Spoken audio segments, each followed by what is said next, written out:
नमस्कार दोस्तों, जय जोहार। मैं कौशल तिवारी और बीनिया संध्या में आपका स्वागत है। दिल्ली के पूर्व मुख्यमंत्री अरविंद केजरीवाल ने आरएसएस से 5 सवाल क्या पूछ दिए।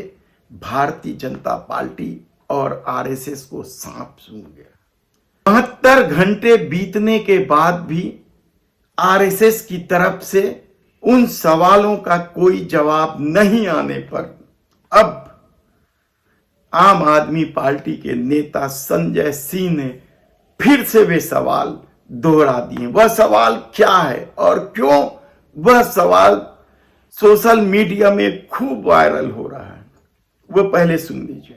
जब से अरविंद केजरीवाल जी ने आरएसएस के प्रमुख मोहन भागवत जी से 5 सवाल पूछे, पूरी आरएसएस खामोश है, पूरी भारतीय जनता पार्टी खामोश है। इसका मतलब अरविंद केजरीवाल जी के सवालों में सच्चाई है। वो 5 सवाल आज फिर से मैं आपके सामने दोहराना चाहता हूं और कुछ तथ्यों के साथ दोहराना चाहता हूं। पहला सवाल जो अरविंद केजरीवाल जी ने पूछा कि अपने आप को देशभक्त कहने वाली आरएसएस क्या इस बात से सहमत है कि आज भारतीय जनता पार्टी कोई राजनीतिक दल नहीं बचा बल्कि एक अपहरण गैंग बन चुका है। आज भारतीय जनता पार्टी कोई राजनीतिक दल नहीं बचा बल्कि पार्टियों को तोड़ने वाला एक गिरोह बन गया। आरएसएस के प्रमुख मोहन भागवत जी इस पर क्या मानते हैं, नंबर 1। नंबर 2, देश के सबसे भ्रष्टाचारी नेताओं को, और जिनको किसी और ने नहीं, खुद भारत के प्रधानमंत्री ने भ्रष्ट का, उनको गले लगाया, अपनी पार्टी में शामिल किया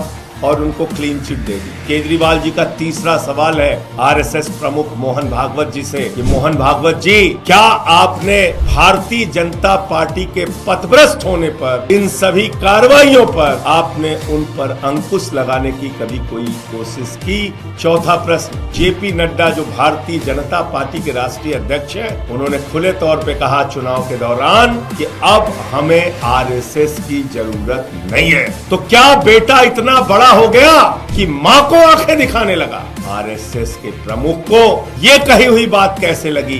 और 5वां और अंतिम सवाल जिसका जवाब पूरा देश सुनना चाहता है, और वो जवाब आरएसएस ने और बीजेपी ने एक सिद्धांत निर्धारित किया अपने संगठन के लिए कि 75 साल पूरा होने पर भारतीय जनता पार्टी के नेता को अपने पद से इस्तीफा देना पड़ेगा। लेकिन अमित शाह मोदी जी के बारे में पूछने पे कहते हैं मोदी जी तो 75 साल के बाद भी देश के प्रधानमंत्री रहेंगे।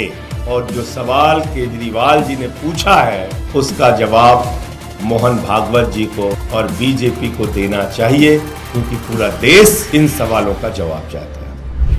यानी इस दौर में संघ और भाजपा को लेकर उठते सवालों का जवाब क्या मिल पाएगा। हालांकि संघ का पोल पूरी तरीके से खुल चुका है, या मोदी सरकार ने खोल दिया है। कल तक वह सांस्कृतिक संगठन कहलाती थी, भारतीय जनता पार्टी को नियंत्रण में रखने की बात करती थी, लेकिन इस दौर में अब खुलकर सामने आ गया है कि संघ और भाजपा बिल्कुल भी अलग नहीं है। देखना है कि केजरीवाल के इन सवालों का जवाब संघ कब तक देती है और भाजपा की क्या प्रतिक्रिया होती है।